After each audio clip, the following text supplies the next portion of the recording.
उससे related question answers थोड़े से हम कर ले क्लास के बाद।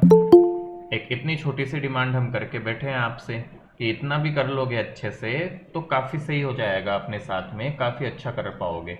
और तुमने बेटा पेपर सी, जो पेपर बना रहा हूँ मैं, बिलीव मी करंटली जो लेवल सेट करके रखा है मैंने, दिस इज जस्ट इतना लेवल है कि वो लेवल आपका मॉडरेट है, मतलब बहुत अच्छा स्कोर करने के लिए these papers even are not sufficient. तो पहला पहला टेस्ट है, हम ऑनलाइन पे है, तो मैं भी थोड़ी ऐसा समझ लो कि दया दिखा रहा हूँ, कुछ भी समझ लो कि पेपर्स का लेवल थोड़ा टफ नहीं रख रहा, मैं थोड़ा बेसिक लेवल पे ही रख रहा हूँ। But even if we are losing marks, इनमें यदि गलतियां कर रहे हैं तो इम्प्रूव देम, क्योंकि as soon as the paper level will become tough, हम और मार्क्स कमाना शुरू होंगे और गलतियां होना शुरू होगी। क्योंकि अभी तक एवरीथिंग इज स्ट्रेट फॉरवर्ड। और चिंता मत करो, जैसे ही दूसरा पेपर होगा किसी भी टॉपिक पे या कंबाइंड टेस्ट होगा, उसमें तुम्हें और रियलिटी पता चल जाएगी हम कहाँ स्टैंड करते हैं। तो वो टाइम लगेगा थोड़ा थोड़ा सा, तुरंत उस पर नहीं डालना। और फर्स्ट टारगेट इज कि हम किसी एक सर्टेन लेवल को, अच्छे लेवल तक पहुंचे, फिर उसके आगे की प्रिपरेशन पे फोकस करने का ध्यान देना चाहिए। So these are very basic things, 5 minute में लिया हूँ आपके, जो मैं चाहता हूँ कि हम सब थोड़ा ध्यान दें। होमवर्क सबमिशन, इवन बेटा घर पे कॉल्स करवा के मैंने रिपोर्ट्स दी है, होमवर्क के लिए बोला है, still we are not concern कि होमवर्क टाइमली हो, होमवर्क भेजा जाए।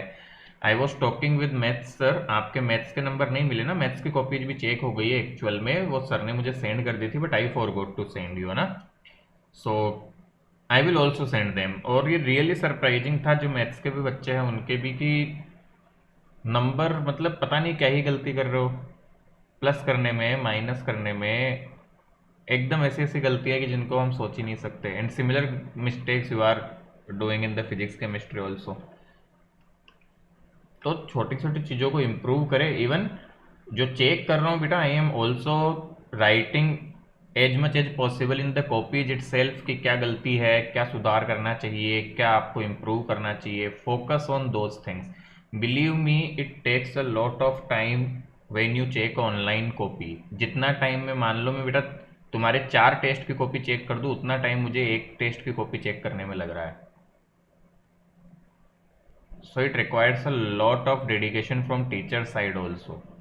हमें तो क्या, टेस्ट दे दिया ठीक है, बट चेक करने में भी ऑल्सो टाइम लगता है, फिर भी वी आर डूइंग इट, ठीक है, कि एटलीस्ट कुछ आउटपुट जाना चाहिए, कुछ बात समझ में आनी चाहिए। So please consider these things as important. हम ग्रांटेड लेके न चले। And no one knows, let me be clear, no one knows when offline is going to start और कब क्या होगा। तब तक एक वह काम तो ये है कि हमें बिल्कुल नहीं पढ़ाई करना, कुछ नहीं करना है, 3 महीने, 2 महीने, 4 महीने, जितना भी टाइम है मजे मारने हैं। तो क्यों बेटा दिमाग लगा रहे हो ना, घर बैठो आराम से, किसने जबरदस्ती थोड़ी की है किसी ने। वो तो यही सोच के है, एक अच्छा सोच के कि एटलीस्ट कुछ तो करेंगे। मान लो 50% भी कर पाए इतने टाइम में, तो 50% तो एडेड एडवांटेज होगा। बट वो हो नहीं रहा है, बात ये है। मेरी बात समझ आ गई सबको? Yes sir. And I have also mention points of improvement. जैसे कुछ बच्चों ने काफ़ी अच्छा किया है बेटा, बट फिर भी कुछ चीज़ें हैं जो मैंने मेंशन की है। Like when ever you do the derivation, हमें कुछ पैरामीटर्स जो हम ले रहे हैं वो मेंशन करने चाहिए। लाइक जैसे कि एक बेटा एनर्जी का डेरिवेशन था फिजिक्स में, अब काफ़ी बच्चे डायरेक्ट जैसे शुरू हो जाते हैं, ट्राई टू मेंशन कि आपकी 2 parallel plate capacitor is shown in the diagram, तो इतना भी लिख दोगे एटलीस्ट तो ठीक है। वो लगेगा कि हाँ, जिस पे चार्ज इतना है इतना है, डायरेक्ट हम डेरिवेशन शुरू ना कर दे। इसी तरह 2 पैरेलल प्लेट कैपेसिटर का डाइलेक्ट्रिक के साथ हमने क्वेश्चन दिया, अब बच्चे डायरेक्ट शुरू कर रहे हैं, the potential will be equal to इतना, या electric field will be equal to इतना, एंड पोटेंशियल इक्वल टू इतना।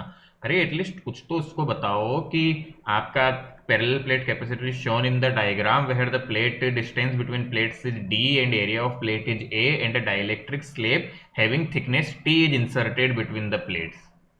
एटलीस्ट हम उसको थोड़ा सा डिफाइन करें तो वो अपने आप अच्छा बन जाता है बेटा। अब राइटिंग स्किल्स आप 12th में आ गए हो, मुझे नहीं लगता है कि हमें इन सब चीज़ों पे भी बहुत फोकस की नीड है। Anyway we are doing this, but वो अब तक तो अंदर से आनी चाहिए तुम्हारे, कि हाँ हमें ये चीज़ तो हमें पता है सर, ये हम इजीली कर सकते हैं, that's not a big deal.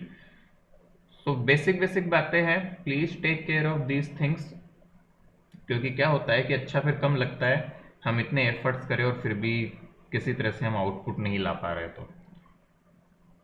तो आई होप नेक्स्ट पेपर में थोड़ा और इम्प्रूव मिलेगा।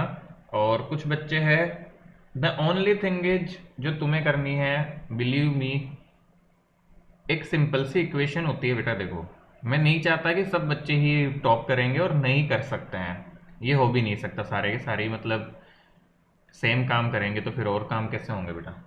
सो there are few very very basic things जो तुम्हें दिमाग में रखनी है बेटा। इक्वेशन बना के दे रहा हूँ एक, मैथमेटिक्स तो समझती है ना। एक छोटी सी इक्वेशन होती है बेटा, किसी भी एग्जाम आपका, लाइक बोर्ड एग्जाम के लिए जैसे मैं बात करूं, सब एग्जाम की अलग अलग इक्वेशंस होती है, मैं बोर्ड एग्जाम्स के लिए स्पेसिफिकली बात करूं, तो आपका कंसर्न एक छोटा सा होना चाहिए। If you want to reach at the level of 90, there is a only very single requirement for 90%, there is a very single equation। Class आप अच्छे से अटेंड करो, पार्टिसिपेट करो बेटा, क्लास में आंसर किया करो। एक बार ये करना शुरू कर दोगे ना तो एफिशिएंसी बढ़ेगी, बोरियत नहीं लगेगी। मैं कोई भी क्वेश्चन देता हूँ, सब बच्चे सोचा करो कि जल्दी से आंसर देना है, मुझे आंसर देना है, मुझे आंसर देना है। तुरंत ऐसे दिमाग में किया करो कि मुझे आंसर देना, तो अपने आप क्लास में इफिशियंसी रहेगी, क्लास अटेंटिव होकर अटेंड करोगे। कुछ चीज़ समझ नहीं आ रही, पूछो उससे, क्लास को अटेंटिव बनाओ खुद से, तो क्लास में बोरियत नहीं होगी। तो 50% तो यही से आ जाएगा। प्लस आपकी क्लास हो गई बेटा, उसके बाद क्लास में जो सिखाया गया है, नोट्स हमने बनाए हैं, उन पे फोकस अच्छे से रखो। और इन दो चीज़ों के साथ में यदि तुम साथ में बेटा अपनी बुक की एक्सरसाइज और एग्जाम्पल्स कर लेते हो,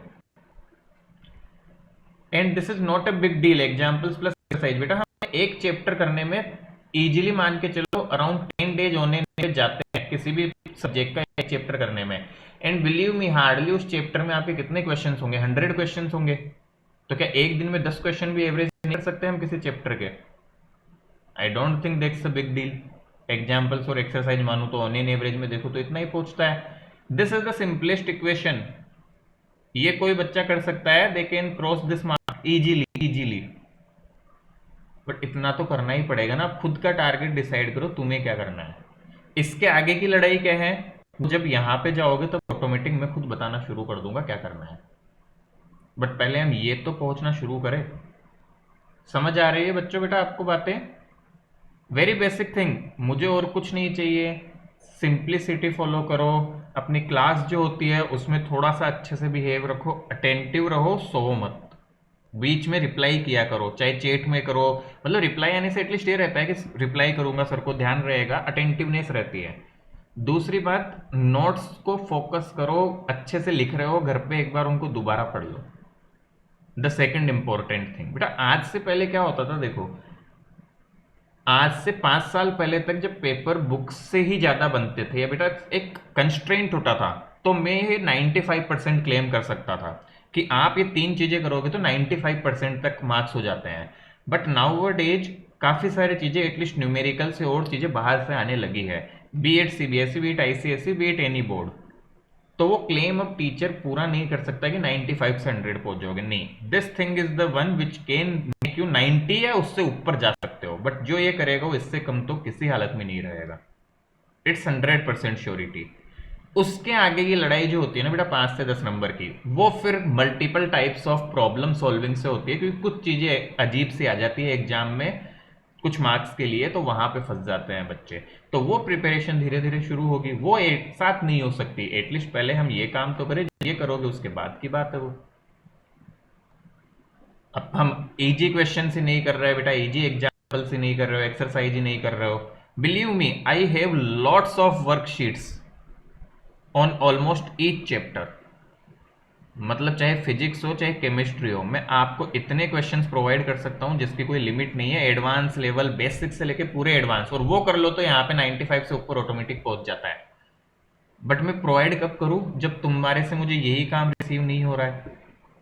when I am not getting a confirmation, sir, I have completed the examples and exercise questions, now I am having time, please send me extra questions। मेरे पास कोई लिमिटेशन नहीं है, अथाह क्वेश्चन बैंक पड़ा है बेटा, खूब क्वेश्चन है मेरे पास।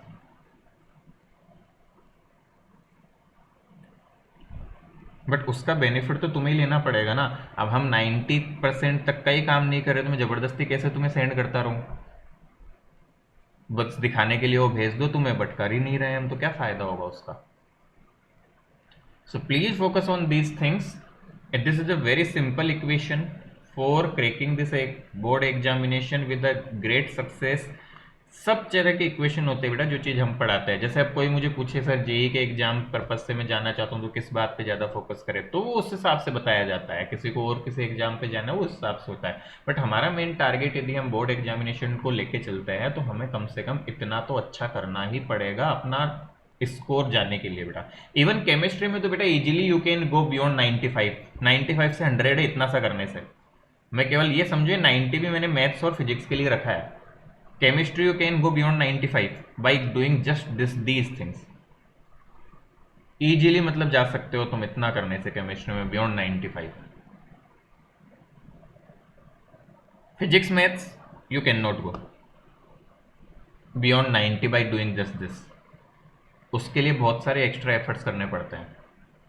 बट इन केमिस्ट्री और बायोलॉजी के जो बच्चे हैं you can easily cross even 95 by following बेटा आपका जो भी बुक है उसको दिल से फॉलो करके उसके एग्जाम्पल क्वेश्चंस एक्सरसाइज अच्छे से लगा के। चलिए तो पढ़ाई शुरू करते हैं बेटा हम अभी के लिए। मेरे ख्याल से बात समझ आ गई होगी and I would like to see थोड़ा सा इम्प्रूवमेंट इन अपकमिंग क्लासेज। और क्लास का मैं बता रहा हूँ बेटा just be attentive little bit, तो तुम्हारी 50% प्रॉब्लम तो यहीं पे खत्म हो जाएगी। और जो बच्चे अच्छा कर रहे हैं मैं कंसिस्टेंटली देख रहा हूँ कि वो क्लास में अटेंटिव रहता है, अच्छा कर रहे हैं। ठीक है, हाईएस्ट मार्क्स की बात करूँ आई थिंक 26 और and half is in the chemistry and physics की बात करें तो शायद 16 नंबर हाईएस्ट है out of 18, 16 is the highest. So again the improvement scope is there. जिसके 16 है वो भी 2 नंबर का इम्प्रूवमेंट कर सकता है, जिसके केमिस्ट्री में भी शायद 26 एंड हाफ है वो भी बेटा 3-4 नंबर इम्प्रूव कर ही सकता है, और जिनके कम है वो तो पता नहीं कितना इम्प्रूव कर सकते हैं। So improvement scope is always there, so focus on these things and I have provided you all the remarks. फिर भी बेटा किसी को लगता है कि सर मुझे सजेशन चाहिए, कोई भी अपडेट चाहिए, you can always send me a message कर दिया करो प्रिफरेबली बेटा। As soon as I will be free I will be replying back to you and I will talk to you.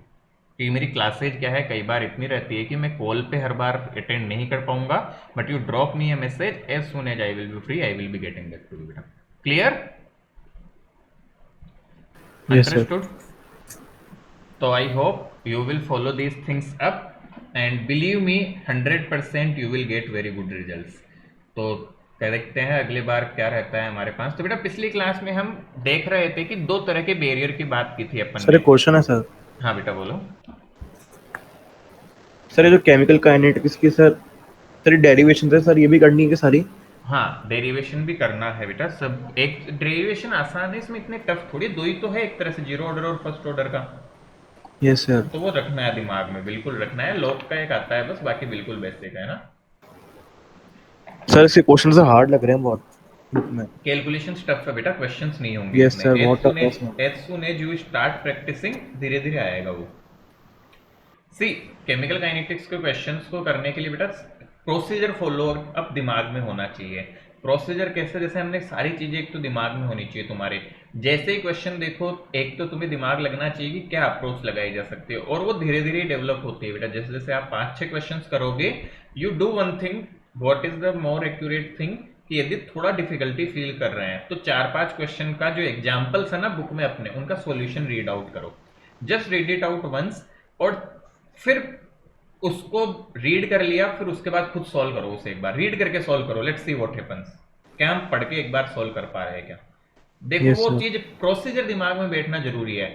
जो भी जैसे कुछ अजीब चीजें होती है केमिकल काइनेटिक्स, इसीलिए बेटा देखो मैं इलेक्ट्रोकेमिस्ट्री पहले लिया ही नहीं। Electrochemistry becomes more tough than chemical kinetics. Chemical kinetics तो फिर भी आसान है, इलेक्ट्रोकेमिस्ट्री इसका 2 टाइम्स हार्ड है, पड़ जाता है बेटा। न्यूमेरिकल पर्पज से देखो और मैं मैथमेटिकल पार्ट देखूँ उसका, तो इसलिए मैंने उसको बीच में स्किप कर दिया थोड़ा, क्योंकि फिर वो और थोड़ा टफ होने लगता। तो बात क्या है कि हम 5-6 क्वेश्चंस के एक बार प्रोसीजर फॉलो अप दिमाग में बैठ जाता है ना हमारे, कि क्या सोच रहे हैं या कैसे करना है, then it automatically becomes easy. Correct? So just try doing yes that. Sir. चलिए बेटा तो हम एनर्जी बैरियर की शुरुआत करते हैं। एनर्जी बैरियर वैसे जो चीज करने वाले हैं वो आपने कहीं ना कहीं छोटी क्लासेज में थोड़ा बहुत इसके बारे में पढ़ा है, but let's quickly see it. मैं एक डायग्राम बना रहा हूं बेटा, ध्यान से देखना, what is the diagram and how we are going to proceed. So the diagram is like this. यहाँ कुछ पैरामीटर्स डिफाइन करूंगा, देखे बेटा। इस लेवल को हम बोलते हैं energy of reactants, ER। This level जहां पे बेटा प्रोडक्ट बन के आ रहा है, if I join this line I will call it EP, energy of products. क्या मतलब है, अभी सब कुछ बताएंगे, टेंशन ना करो। सो दिस इज EP। यहां से बेटा यहां तक का जो एनर्जी का डिफरेंस होता है, हाईएस्ट पॉइंट से यहां तक का जो एनर्जी डिफरेंस होता है हमारे पास में, क्लियर, उसको बोला जाता है EA। क्या मतलब है सबका अभी बताया जाएगा, चिंता न करो। जो बेटा ग्राउंड लेवल से जो हाईएस्ट पॉइंट का डिफरेंस होता है, मतलब जीरो से लेके, इस जीरो से लेके हाईएस्ट पॉइंट के डिफरेंस को बोला जाता है ETH। अगेन क्या मतलब है आपको बताया जाएगा, चिंता न करो। अच्छा, प्रोडक्ट और रिएक्टेंट के बीच की जो एनर्जी का डिफरेंस है, we call it delta E। This is given by energy of product minus energy of reactant. अब बात आती है कि यहां पे देखो, क्या एक छोटी सी चीज बता सकते हो, डेल्टा E जो है, जस्ट अच्छे से समझना बेटा, delta E that is energy of product minus energy of reactant, this is greater than zero according to this diagram. सबको समझ में आ रहा है? केवल इतना तो अभी के लिए कि EP, यस सर। ये वैल्यू EP है, ये ER है, तो बेटा EP में से ER को माइनस करूंगा तो ग्रेटर देन जीरो आएगा। So if change in energy of a reaction is greater than zero, implies which type of reaction it is? Exothermic. Greater than zero तो कौन सी होती है? एंडोथर्म। एंडोथर्मिक। और एक्जो कब होती है? जब energy change less than zero होता है। Delta H less than zero, delta H greater than zero, we are currently calling it as delta E। Good. अब बेटा कुछ पैरामीटर्स है उनको समझते हैं वन बाय वन। पहले ध्यान से समझना, ये जो टॉप लेवल होता है ना यहाँ पे, इस टॉप लेवल को बोला जाता है transition state, TS, transition state. तो वन बाय वन करके सब कुछ समझते हैं बेटा हम। तो सबसे पहला पॉइंट, व्हाट इज ETH? इस डायग्राम में जो ETH लिखा हुआ है, कई बार मतलब इसको छोटे सिंबल से लिख लो क्योंकि ज्यादा हमें छोटा सिंबल ही मिलेगा TH। So this is known as the term threshold energy. इसको हम बोलते हैं थ्रेशोल्ड एनर्जी। कहीं ना कहीं हमने ये वर्ड पढ़ा होगा पहले, कहीं पढ़ा हुआ है कि याद आ रहा है क्या?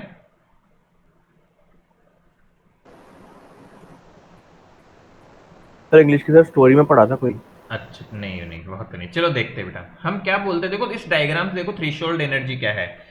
तो हम बोलते हैं बेटा थ्रेशोल्ड एनर्जी वो एनर्जी है जो कम से कम कितनी एनर्जी होनी चाहिए मॉलिक्यूल्स के पास कि वो प्रोडक्ट बना सके। क्योंकि देखो बेटा यहाँ पे रिएक्टेंट है, इनको तुम एनर्जी बढ़ाते हो, रिएक्टेंट्स की एनर्जी बढ़ाते हैं और बढ़ा के रिएक्टेंट्स की एनर्जी को मिनिमम इतना करना जरूरी है ताकि वो प्रोडक्ट साइड में जा पाए। क्योंकि देखो यहाँ पहुंचा दिया तुमने तो यहाँ से थोड़ा सा धक्का देते हुए लुढ़क जाएंगे इधर, ऐसे समझो एनर्जी के टर्म्स में। So what is this? We say it is minimum energy. ये डेफिनेशन बेटा दिमाग में रखनी है, बहुत दो डेफिनेशन लिखेंगे, दोनों बहुत इंपॉर्टेंट है। It is the minimum energy possessed by reacting molecules to form product, and in bracket we can also write beta to reach transition state।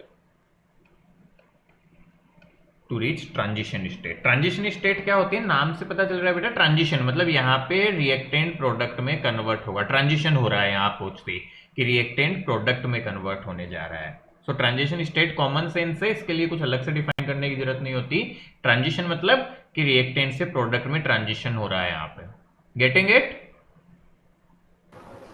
Yes sir. दूसरा टर्म बेटा देखो यहाँ पे हमने एक टर्म डिफाइन किया है EA। This is the very useful term, this we call as activation energy.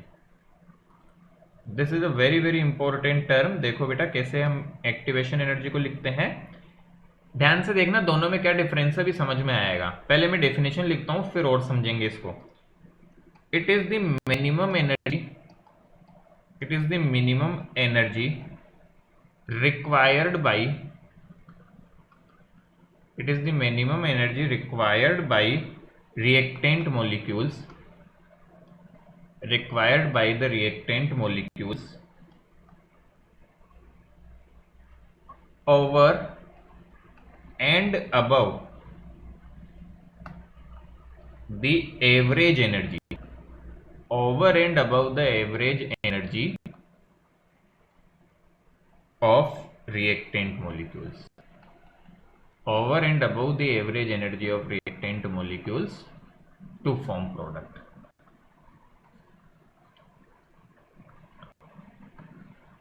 यदि किसी को स्टेटमेंट पढ़ने से समझ में आता है कि इन दोनों में क्या डिफरेंस है तो समझाए।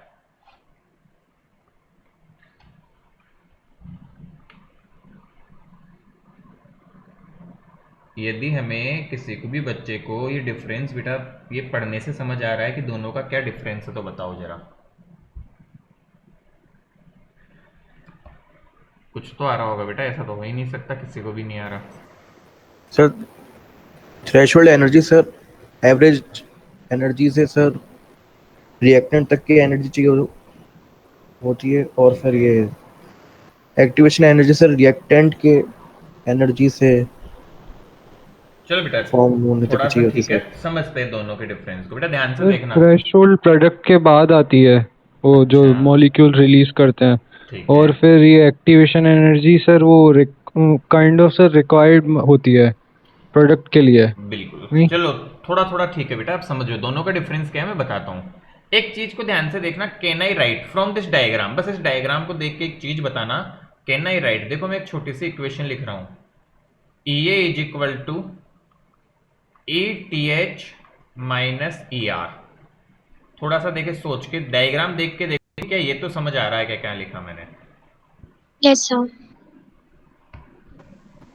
Yes sir. ये जो है ये ई टी एच में से मैं ये ई आर माइनस कर दूं तो आएगी। बोलो क्या इतना समझे? तो यहां से एक और चीज समझ Yes, आ रही है sir. बेटा, ई टी एच ज्यादा है ई ए से। डिफरेंस समझो क्या होता है बेटा। सपोज करो कि हम रिएक्टेंट पार्टिकल्स को बेटा लेके आए और रिएक्टेंट्स पार्टिकल्स के पास में मान लो बिल्कुल एनर्जी नहीं थी। सपोज करो कि उनको 0 केल्विन पे रख के रखा था, कुछ तो था कि they are having 0 energy let say, तो उनके पास शुरू में बिल्कुल एनर्जी नहीं है, तब 0 एनर्जी से उनको प्रोडक्ट बनाना है, तो it is the minimum energy possessed by reactant molecules to form product. मतलब इनिशियली उनके पास कितनी एनर्जी है, मिनिमम एनर्जी कितनी है रिएक्टेंट मॉलिक्यूल्स के पास कि वो प्रोडक्ट बना दे।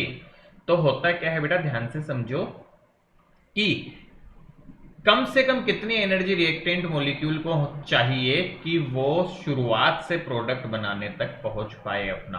किसी भी रिएक्टेंट मॉलिक्यूल के पास यदि इतनी एनर्जी होगी तो वो प्रोडक्ट बना देगा, उसे टेंशन ही नहीं है किसी की, इतनी थ्रेशोल्ड एनर्जी के बराबर हो गई तो। अब दूसरी बात समझो, ध्यान से सुनना बेटा, it is the minimum energy required by the reactant molecules over and above the average energy of reactant molecules. अब क्या होता है कि लेटेस्ट से बेटा तुम्हारे पास रिएक्टेंट मॉलिक्यूल्स है, अब रिएक्टेंट मॉलिक्यूल्स को हमने रिएक्शन करवाने के लिए रखा उनको, तो अब रिएक्टेंट मॉलिक्यूल्स के पास यदि मान लो बेटा काइनेटिक एनर्जी है या टेम्परेचर बढ़ गया, मान लो टेम्परेचर कुछ प्रोवाइड करने लगे तुम, तो उनके पास कुछ एवरेज एनर्जी आ जाएगी, मानते हैं हम।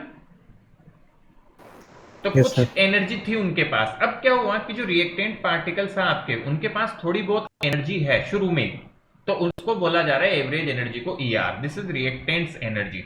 बट ये एनर्जी इतनी नहीं है कि वो खुद से रिएक्शन कर पाए, तो इनको कुछ अबव, इसके ऊपर थोड़ी रिएक्शन एनर्जी और देनी पड़ेगी, इससे एक्स्ट्रा एनर्जी देनी पड़ेगी। तो वो एक्स्ट्रा एनर्जी कितनी दी जाए, देखो नाम से भी पता चलता है एक्टिवेशन, कि वो एक्स्ट्रा एनर्जी रिएक्टेंट्स को कितनी दी जाए जिससे कि वो एक्टिव हो जाए और प्रोडक्ट बना पाए। What is ETH?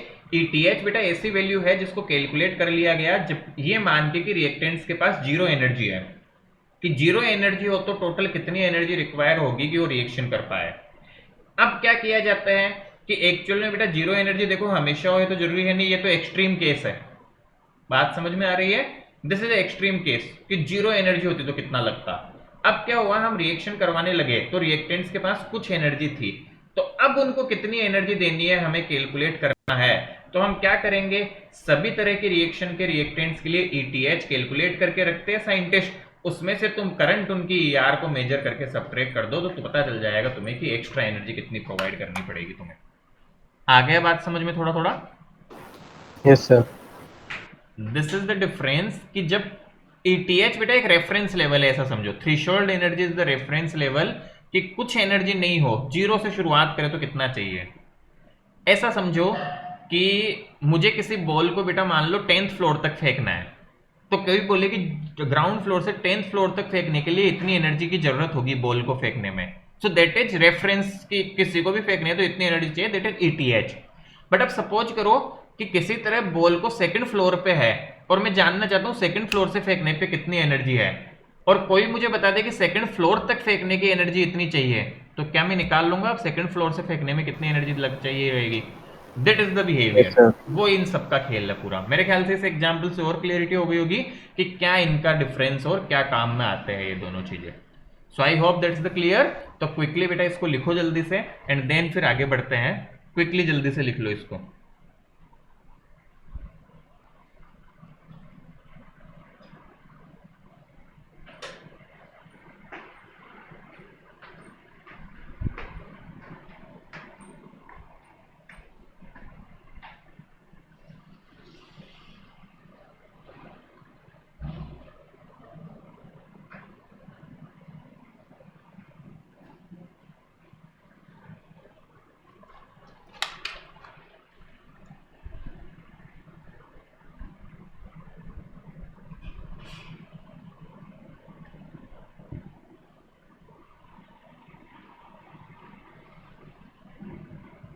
ग्राफ में हर एक पॉइंट का पता होना चाहिए कि रिएक्टेंट की एनर्जी किस कैसे होगी, प्रोडक्ट की क्या होगी।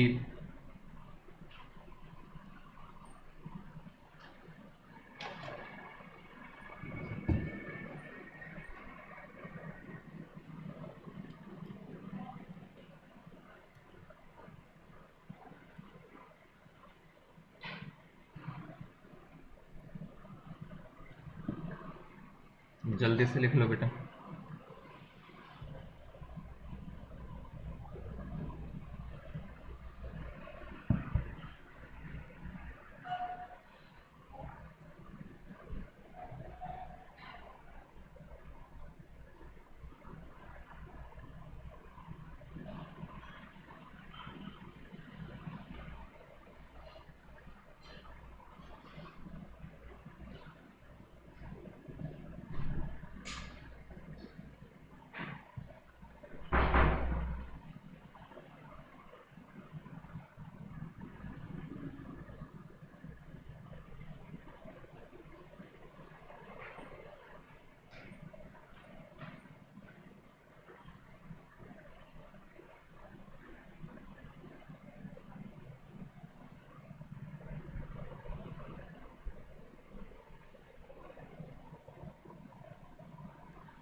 सर कोई सी भी तरह की एनर्जी दे से ग्राफ सेम रहेगा? हाँ, ग्राफ सिमिलर रहेगा बेटा। ग्राफ सिमिलर रहता है, नेचर थोड़ा सा बदलता है। कैसे अभी बताऊंगा, देखो। Yes sir.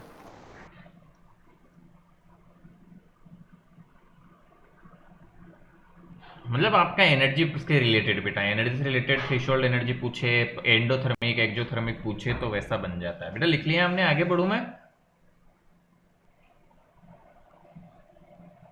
चलो देखो,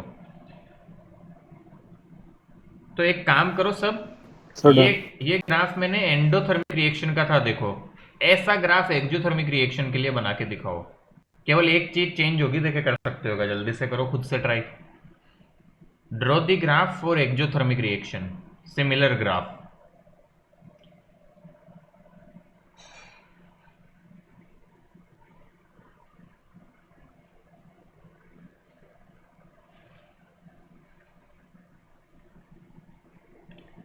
इसको बेटा कई नामों से जानते हैं, ऐसे ग्राफ को चाहे तो थोड़ा सा लिख लो साइड में। Energy energy profile of a reaction, energy profile of reaction. वैसे ये इतना हाई लेवल पे जाते नहीं है, बट यदि बोले तो एनर्जी डायग्राम अपने जनरली एनर्जी डायग्राम यूज होगा तो समझ जाओगे। बाकी कई बार थोड़ा हाई लेवल पे जाते हैं तो they can call it energy profile. हो गया सर। सर बना तो लिया। एक ग्राफ बनाओ जरा बेटा, किसके लिए? एक्सोथर्मिक के लिए। एक्सोथर्मिक। देखते बना सकते हो क्या? रेफरेंस आएगा? सर 0 से नीचे सर चालू होगी सर यार रिएक्टर बड़ा हो तो। नहीं जाएगा नहीं सर। बेटा, ऐसा कुछ जीरो से नीचे नहीं बेटा। कैसा है? जीरो से नीचे तो कुछ चालू नहीं होगा। अब के बार में सर प्रोडक्ट की यार एनर्जी बड़ा हो छोटी होगी। जाएगा। सो this is E R and this is EP, ऐसा कुछ। तो प्रोडक्ट की एनर्जी कम हो गई ना, देखो। अब के बार डेल्टा ई क्या लिखूं? डेल्टा ई तो वही होती है EP minus E R. ER minus EP। नहीं, ईपी माइनस ई आर ही लिख लो, बट ये क्या होगी अब के बार? Less than zero. तो यस सर। ऐसा ग्राफ किसके लिए आएगा? ऐसा ग्राफ हमारे पास एक्सोथर्मिक रिएक्शन के लिए। एक्सोथर्मिक आई रिएक्शन। होप समझ आ रही है बात। ऐसा क्यों हुआ? यस क्योंकि सर। एक्सोथर्मिक का एनर्जी चेंज जो होना चाहिए था वो नेगेटिव होना चाहिए था, और नेगेटिव मतलब ईपी मतलब लोअर लेवल पे होना चाहिए as compare to E R. तो ये छोटी छोटी सी चीजें आनी चाहिए दिमाग में बेटा, पता होनी चाहिए हमें। गुड। कि ई आर या ईपी कम कब होगा। तो ऐसे क्वेश्चन आपसे पूछे जाएंगे, एग्जाम्स में भी पूछ सकते हैं कि ऐसा ग्राफ बनाओ एक्सोथर्मिक या एंडोथर्मिक नाम लेके। चलिए बेटा आगे बढ़ते हैं। नेक्स्ट देखो, मैक्सवेल एनर्जी डिस्ट्रीब्यूशन।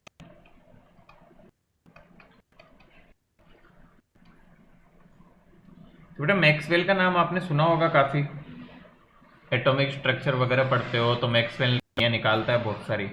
बाकी ट्रूली स्पीकिंग बेटा जो अब हम थोड़ा सा पार्ट पढ़ेंगे that is related to higher studies, है ना। हायर स्टडीज का मतलब बस वो हमारे थोड़ा इंट्रोडक्टरी पार्ट है इसका, सॉरी। बाकी बहुत डिटेल नहीं, कुछ बेसिक बेसिक चीजें इनके बारे में पढ़ेंगे और वहां से आरएनएस इक्वेशन पे मेन हमें जाना है, दैट्स इट। तो आरएनएस इक्वेशन का इंट्रोडक्शन करेंगे। So on this side Maxwell represented fraction of molecules, और इस तरफ बेटा उसने एनर्जी को रिप्रेजेंट किया, और उसने जो ग्राफ पाया वो ऐसा कुछ पाया, लेट्स से। फिर उसने बोला बेटा मान लो कि ये एक लेवल है एक्टिवेशन एनर्जी का, that this line represents activation energy here on a graph coordinate. यहाँ पे ध्यान से देखोगे बेटा तो एक लाइन में बना सकता हूँ, प्लीज फोकस। यहाँ पे ये एरिया, ये जो आया, कोई बताएगा कि थोड़ा सोच के ग्राफ के नेचर को देख के कि ये इसके एक एक्टिवेशन एनर्जी लाइन के बियॉन्ड की लाइन क्या दिखा रही है?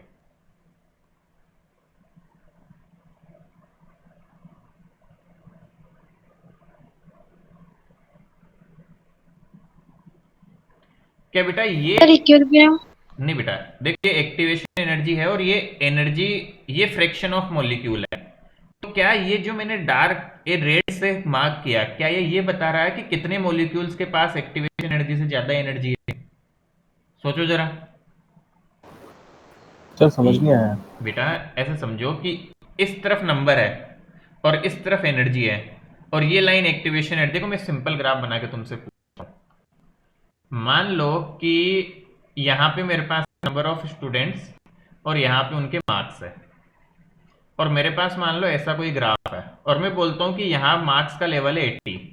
तो इसके बियॉन्ड ये जितने भी स्टूडेंट्स है उनके कितने मार्क्स होंगे? ये जितने भी बता रहे हैं, 80 से अबव। क्या ये जो रीजन है वो मुझे बताता है students with marks more than 80? Yes sir. तो ये रीजन क्या बता रहा है? ये मुझे बता रहा लोअर है than 80। Fraction of molecule having energy more than activation energy. क्या बात समझ में आ रही है क्या? यस मेरे सर। ख्याल से इस एग्जांपल से तो सबको आया होगा बेटा कि 80 से ऊपर सिंपल ग्राफ मैनिपुलेशन है। आपसे कोई भी पूछे कि यहाँ का एक्स कोऑर्डिनेट बताओ इससे ज्यादा कितने लोग है, तो आपको ग्राफ की वैल्यूज पता है कि ये कितने लेवल का था, ये कितने लेवल का, तुम निकाल दोगे कितने है। सो ये जो रीजन मैंने हाईलाइट किया बेटा, ये रीजन हाईलाइट जो करते हैं, this tells us friction of molecule, ये बेटा फ्रिक्शन ऑफ मॉलिक्यूल्स को बताता है। तो मैं यहाँ पर मार्क तो कर देता हूं, this value is actually tells us e to the power minus E A upon R T.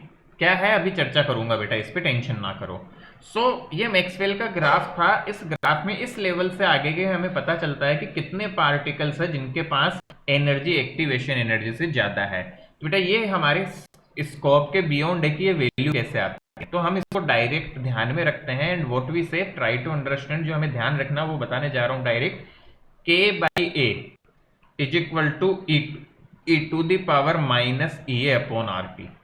ये ई बेटा एक्सपोनेंशियल कांस्टेंट होता है, एक्स इसकी पावर में है, मतलब ये फैक्टर है ना। So this is e to the power minus E A upon R T. और यहां से we can write K is equal to A e to the power minus E A upon R T. जहां maximum word तो आपको जाने पहचाने लग रहे होगे, कौन सा वर्ड नया है इस इक्वेशन में, सोचो जरा। E. ई तो बेटा एक्सपोनेंशियल है, ई तो नॉर्मल चीज है ये ना, ई तो एक्सपोनेंशियल है बेटा। ई एक्टिवेशन एनर्जी भी थोड़ी देर पहले हमने बात की, R gas constant, T temperature. क्या ए नया A. दिख रहा है वैसे तो इसी पे बेटा चर्चा होगी। This is known as Arrhenius equation बेटा। इसी को हम क्या बोलते हैं, इसी को हम बोलते हैं आर्हेनियस इक्वेशन। ये जो इक्वेशन है हमारे पास में, and in this equation this K is known as rate constant भी बोला जाता है बेटा। के का एक और नाम, के को और तरह से भी जानते हैं हम, के को और कैसे जानते हैं वो भी अभी बात करेंगे बेटा। और ए जो होता है, वैसे मैं लिख ही देता हूं, के का और के इंपॉर्टेंस है, it is rate constant and it represent in Arrhenius equation. ये क्या रिप्रेजेंट करता है, it represent effective number of collisions,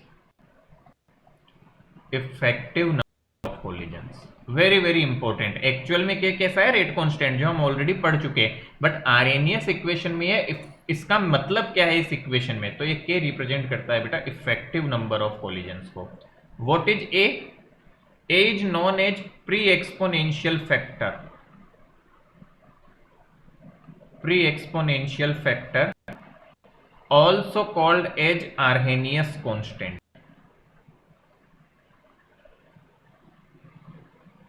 Arrhenius constant बेटा, इसको आर्हेनियस कांस्टेंट भी बोला जाता है। What is the usefulness of A is it represents total number of collision.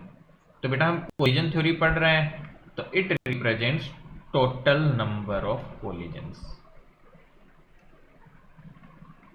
तो बेटा ध्यान से समझो क्या हुआ, के रिप्रेजेंट करता है सर इफेक्टिव। इफेक्ट नंबर और सर टोटल नंबर में फर्क समझ नहीं आया। बेटा अब थोड़ी देर पहले याद करो, क्या सब कोलिजन इफेक्टिव होते हैं क्या? No sir. नहीं समझाया था ना। तो टोटल कोलिजन मान लो 100 हो रहे हैं, बट उनमें से मान लो 50 इफेक्टिव थे, तो फ्रैक्शन ऑफ इफेक्टिव कोलिजन कितना हो गया, क्या 50/100? अरे ये तो यस हुआ। सर। और ध्यान से देखो इधर, मैक्सवेल के ग्राफ से ये जो डेटा है वो, कि इफेक्टिव का मतलब जो प्रोडक्ट बना देंगे खुद से, मतलब उनके पास एक्टिवेशन एनर्जी से ज्यादा है। तो ये जो एरिया था वो बेटा ये पार्ट दे रहा था। तो ये मैक्सवेल का एनर्जी डिस्ट्रीब्यूशन था, जहां से हमारे पास आर्हेनियस ने बेटा ये एक्चुअल में इससे पहले ही बता दिया था। आर्हेनियस ने बोल दिया था कि ए टोटल कोलिजन मानो के इफेक्टिव नंबर, तो के बाई ए को हम फ्रिक्शन बोल सकते हैं। And Maxwell later on proved that this fraction can directly be calculated by this expression e to the power minus E A by R T, जो कि हालांकि बहुत बड़ी डिस्कवरी है हम बात करें तो। और ये उसके ग्राफ्स वगैरह से, एनर्जी डायग्राम से उसने प्रूव किया था, जो हमारे स्कोप के बियॉन्ड करना बेटा। तो हमें ये चीज डायरेक्ट ध्यान में रखनी है। क्या बात समझ आ रही है? Yes sir. तो क्या याद रखने का है यहाँ से, what is the Arrhenius equation, K equal to A to the power minus E A upon R T. अच्छा ये कॉमन सेंस है बेटा, इसको आई थिंक तुम्हें पता होगा। आर इज गैस कांस्टेंट, ठीक है, and T is temperature and E is activation energy. I hope ये क्लियर है आपको। और के का क्या मीनिंग है, ए का क्या मीनिंग है, तो जल्दी से इस चीज को लिखो, फिर फटाफट से आगे बढ़ते हैं। जल्दी से लिख लो बेटा।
बेटा इक्वेशन बहुत बेसिक है, आर्हेनियस इक्वेशन हमें याद होनी चाहिए, k equal to A e to the power minus E A upon R T.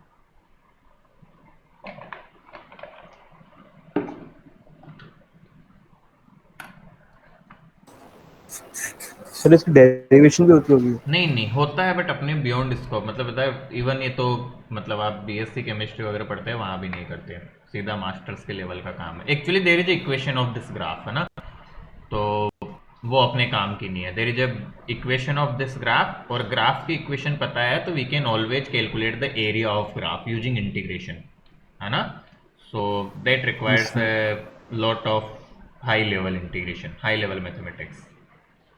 तो इसलिए हमारे इसको नहीं दिया गया है, डायरेक्ट बस इंटरप्रिटेशन बताया गया है। लिख लिया हमने। Yes sir. चलो देखो बेटू आगे बढ़ाता हूं मैं कहानी। अब यहां से कुछ कुछ थ्योरेटिकल चीजें भी बनती है बहुत अच्छी। आगे बढ़ जाऊं ना मैं, वो भी मैं बताते जाता हूं, देखो कैसे बनती है बेटा। तो एक तो के क्या है, ए क्या है, उसका मतलब पता होना चाहिए हमें। और यहां से देखें तो बेटा एक और चीज का मतलब पता होना चाहिए, वॉट के बाई ए रिप्रेजेंट। तो के बाई ए का फॉर्मूला तो हो गया E to the power minus E A upon R T, पूरा पावर में है। Actually this K by A represents what, ध्यान से देखना, this is actually represents fraction of molecules in active state, fraction of molecules in active state, मतलब K by ए जो हो गया बेटा, ये दोनों टर्म्स एक्चुअल में क्या रिप्रेजेंट करती है, fraction of molecule in active state. तो कभी भी क्वेश्चन पूछ दे कि what is the fraction of molecule in active state, तो आपको ये टर्म कैलकुलेट करनी पड़ेगी। ये दिया हुआ रहेगा, आर एन टी दिया हुआ रहेगा, और या फिर इसको एक और नाम से जाना जाता है बेटा, fraction of effective collision, fraction of effective collision. But truly speaking होता क्या है कि ये कैलकुलेशन एक्सपोनेंशियल के पावर की कैलकुलेशन थोड़ी टफ होती है। तो बेटा आर्हेनियस इक्वेशन पे इस तरह का सवाल, इस इक्वेशन का सवाल आने की प्रोबेबिलिटी नेग्लिजिबल होती है। तो फिर क्वेश्चन कैसा आता है उस पर जस्ट थोड़ी देर में चर्चा करेंगे, but before that I am writing a note here, जिसपे कई बार बेटा इवन कॉम्पिटिटिव एग्जाम्स ने भी थ्योरेटिकल पॉइंट्स पे क्वेश्चन पूछा है। व्हाट इज दैट नोट, ध्यान से सुनना बेटा। ऑन इंक्रीज इन टेम्परेचर, यदि टेम्परेचर इंक्रीज करते हैं तो क्या कोलिजन्स बढ़ जाएंगे? सोचो yes yes sir. Temperature sir. बढ़ाने से बेटा एनर्जी बढ़ेगी, कोलिजन्स बढ़ते इससे हैं, एनर्जी बढ़ तो जाएगी, कोलिजन इफेक्टिव बढ़ कोलिजन्स भी इंक्रीज होते हैं और रेट भी इंक्रीज होती है। तुम सबको पता है बेटा, के इंक्रीज करता है, रेट कांस्टेंट इंक्रीज करता है। This implies e to the power minus ea upon R T also increase. और कॉमन सी बात है बेटा, ये टर्म बढ़ती है तो ये ओवरऑल टर्म बढ़ जाती है, and this implies rate of reaction also increase. अब देखो यहाँ पे तीन चार चीजें आ गई इसमें, वो किसी भी चीज को रिलेट कर सकता है। फॉर एग्जाम्पल वो आपसे पूछ सकता है टेम्परेचर बढ़ाने से फ्रैक्शन ऑफ इफेक्टिव कोलिजन का क्या होगा, आंसर बढ़ेगा। कोई आपसे पूछे टेम्परेचर बढ़ाने से के का क्या होगा, बढ़ेगा। कोई आपसे पूछे बेटा टेम्परेचर बढ़ाने से रेट ऑफ रिएक्शन का क्या होगा, बढ़ेगा। आया बात समझ में? तो यहां से देखो इन दोनों तीनों चीजों पे क्वेश्चन बन सकता है कि इंक्रीज टेम्परेचर से क्या होगा, या ये पूछ सकते हैं रेट ऑफ रिएक्शन इंक्रीज कब होगी, तो कुछ तीन चार ऑप्शन दे सकता है, के बढ़ने से, टेम्परेचर के बढ़ने से या घटने से, इस तरह से। क्लियर? Yes sir. तो इसको क्विकली एक बार लिख लो, फिर हम देखते हैं कि इस पे क्वेश्चंस कहां से आते हैं, कैसे बनते हैं आरएनएस इक्वेशन पे, उस पे बात करेंगे। जल्दी से लिखो बेटा। सर मतलब सर इसके न्यूमेरिकल नहीं आएंगे? नहीं, इस पे डायरेक्ट इस पे नहीं बनते, इसका एक हम बनाते हैं हम आरएनएस इक्वेशन की, उस पे न्यूमेरिकल आते हैं, वो अब देखेंगे। Yes sir.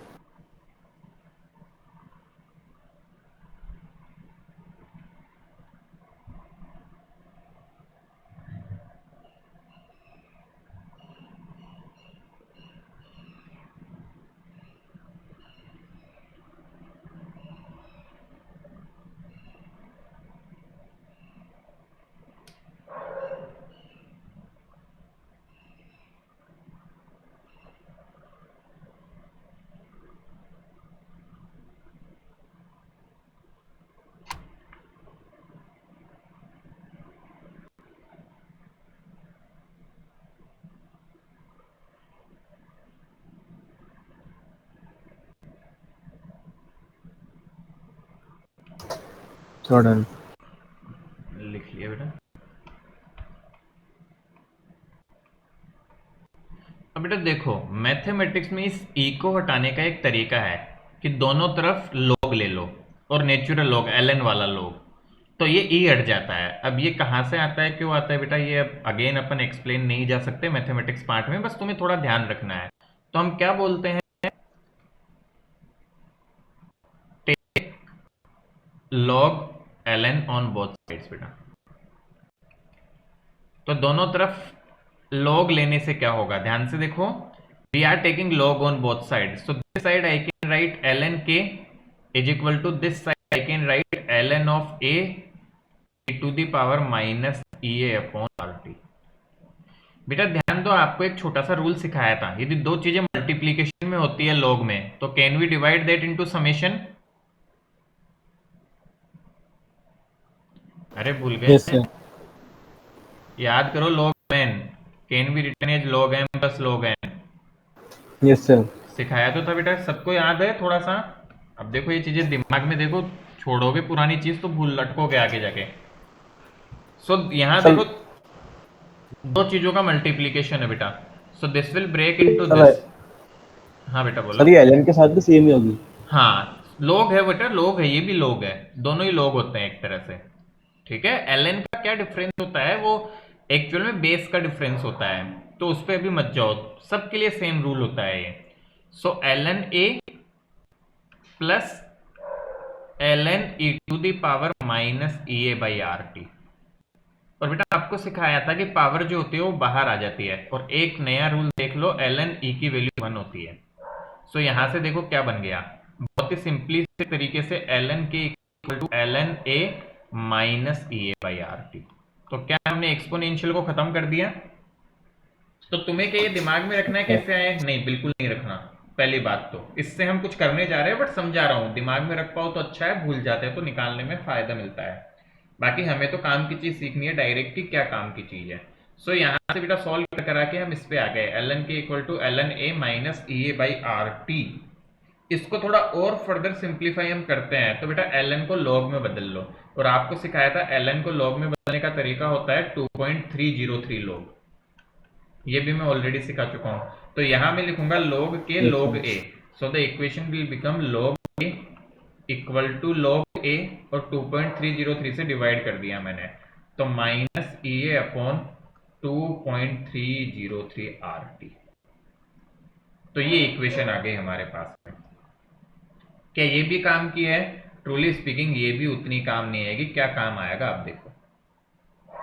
ठीक है, पहले ये समझ बेटा, समझ आता है तो बहुत अच्छी बात है, नहीं तो क्या नॉर्मल सी चीज की है मैंने, बस कुछ ऑपरेशन लगाया और यहां तक पहुंचा। तो बेटा ये भी इक्वेशन और ये दोनों सेम चीज लिखी हुई है, these are two same thing, बस लिखने का तरीका अलग है।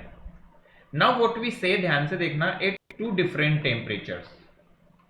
क्वेश्चन यहां से आता है कि टेम्परेचर बढ़ाने पे रेट पे क्या फर्क पड़ेगा। एट टू डिफरेंट टेम्परेचर, दो डिफरेंट टेम्परेचर की हम बात करें, लेट से बेटा एक T1 temperature, at T1 I can write this equation as log K1 equal to log A, क्योंकि एक तो बेटा टोटल नंबर ऑफ कोलिजन है, कोई फर्क नहीं पड़ने वाला, तुम टेम्परेचर घटाओ बढ़ाओ, बट रेट पे फर्क पड़ेगा टेम्परेचर से, plus sorry minus E A upon 2.303 R T one. क्या ये इक्वेशन समझ में आई, तुम इस इक्वेशन को सच मान लो तो ये क्या लिखा है मैंने, ये क्लियर है क्या, देखो जरा ढंग से। Yes sir. Let's call it equation number 1। कुछ नहीं बेटा, टेम्परेचर T1 और K को मान लिया K1 है टेम्परेचर T1 पे। इसी तरह बेटा a temperature T2, temperature T2 पे लिखो, तो मैं इक्वेशन लिख सकता हूं, देखो log K2 equal to log A, again बेटा A पे कोई फर्क नहीं पड़ता, सब पे सेम होता है टोटल कोलिजन, माइनस ई ए, एक्टिवेशन एनर्जी पे भी कोई फर्क नहीं पड़ने वाला, 2.303 आर T2, दिस इज एक टेम्परेचर T2। तो बेटा सवाल आता है कि टेम्परेचर बढ़ाने से कितने कोलिजन बढ़ जाएंगे, कितनी रेट बढ़ जाएगी, तो वो करने के लिए हम क्या करें, इन दोनों इक्वेशंस को सब्ट्रैक्ट कर दो। तो जैसे ही दोनों इक्वेशन को सब्ट्रैक्ट करेंगे हमारे पास इक्वेशन बन जाती है क्या, आप सब्ट्रैक्ट करके देखना बेटा, I am write direct equation which you will have to remember log k2 by k1. I am doing equation 2 minus 1. So log k2 by k1 is equal to EA upon 2.303 R को मैंने common ले लिया, bracket में आ जाएगा 1 upon T1 minus 1 upon T2. This is the equation you will have to remember. Numerical question आते हैं बेटा, इतनी गंदी बेकार इक्वेशन याद रखना बहुत आसान है. ध्यान दो बेटा, हमें ये रटना नहीं है कि ऊपर K2 लिखे K1 लिखे, यहाँ T1 पहले कि यहाँ T2 पहले. हमेशा ध्यान रखो यहाँ पे भी ऊपर 2 लिख दिया तो टेम्परेचर में यहाँ पहले आएगा. ऐसे थोड़ा दिमाग में रखो कि यहाँ जैसे K2 लिख दिया मैंने तो यहाँ T1 माइनस T2 आएगा. यहाँ मान लो बेटा K1 ऊपर लिख दिया और K2 नीचे लिख दिया तो यहाँ T2 माइनस T1 आएगा. That's the only thing which you need to remember separately. बाकी ये इक्वेशन हमें याद रखनी है. ट्रूली स्पीकिंग बेटा, एक्चुअल में अरेनियस इक्वेशन ये है, बट कई बार यदि इस इक्वेशन को हम थोड़ा सा नेग्लेक्ट कर देते हैं तो इसी इक्वेशन को अरेनियस इक्वेशन के नाम से पढ़ा जाता है. But this is actually the modified form of Arrhenius equation जो न्यूमेरिकल करने में काम में आती है. ठीक है, बाकी इसको अरेनियस इक्वेशन भी बोल दिया जाता है तो टेंशन नहीं लेनी है, वो कुछ गलत नहीं है. ये Arrhenius equation he indirectly, but इसको थोड़ा मॉडिफाइड करके बनाया गया है क्वेश्चन सोल्व करने के लिए. आ गई बात समझ में? Yes sir. तो ये सब पूरी कथा है. Just write it down for the completion sake. बाकी काम की क्या चीज है, काम की ये चीज है. सर क्यों सिखाया गया ये कि कभी ये इक्वेशन भूल जाए, कुछ चेंज हो जाए, बेसिक इक्वेशन याद है तो यू कैन ऑलवेज डिराइव. क्या ये डेरिवेशन आता है? कभी नहीं आता, ना कभी आएगा. सवाल आएगा तो जो तुम्हें करना आना चाहिए. क्लियर? ये इक्वेशन तो क्लियर है, समझ आ रही है? Yes sir. अब बेटा ये देखो, टफ होता है. कैसे क्वेश्चन आता है? इजी आता है, कैलकुलेशन टफ होती है. आपको बोल देगा कि at temperature 30 degree centigrade rate of reaction is इतना. अच्छा, rate proportional to rate constant, तो वो जो रेट ऑफ रिएक्शन बोलता है वो भी यहां लिख सकते हैं. मतलब we can also write let's say K2 by K1 is equal to R2 by R1. ये भी लिख लेना बेटा, और R is the rate of reaction. तो वहां इसकी वैल्यू को सब्स्टिट्यूट कर दो तो बेटा T2 पे इतनी हो जाती है. बताओ एक्टिवेशन एनर्जी कितनी होगी? कई बार पूछता है that at temperature T1 the rate of reaction is इतना इतना and activation energy is this much, find rate of reaction at T2.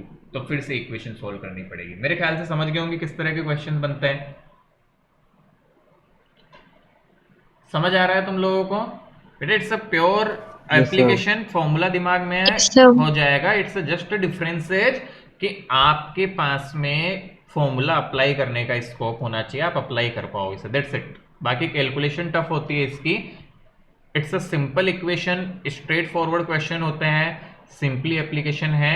बस इसको सॉल्व करना टिपिकल होता है, थोड़ा टफ होता है कैलकुलेशंस. बाकी एग्जैक्ट इसी पे डायरेक्ट क्वेश्चंस बनते हैं अपने. तो क्विकली नोट डाउन करो इसे, देन फिर आगे बढ़ते हैं.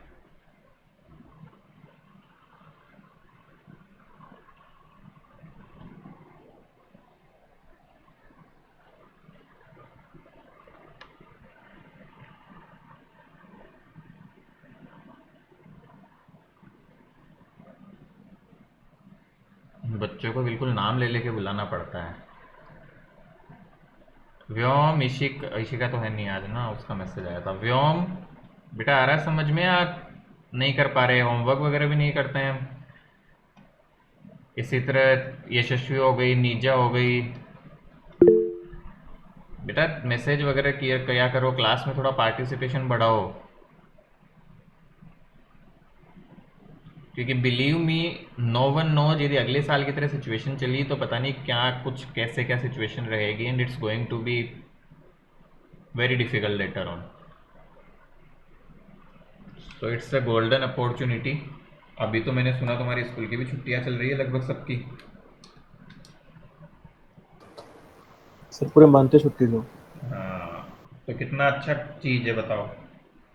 अभी तो मतलब ज़्यादा से ज़्यादा यूटिलाइज कर सकते हैं हम टाइम को. सर छुट्टी देख के सर गलती कर दी सर, बहुत सारे प्रोजेक्ट दे दिए सर. अच्छा, वो तो करने हैं बेटा, वो तो करने हैं. चलो इसी बहाने एक काम तो दिया कि कम से कम आगे नहीं करना पड़ेगा वो. सर मगर बहुत सारे हैं. बेटा वो लगता है बहुत सारे, बट 12th क्लास में करने ही पड़ते हैं सब चीज़ें धीरे धीरे, सही हमें। Yes sir.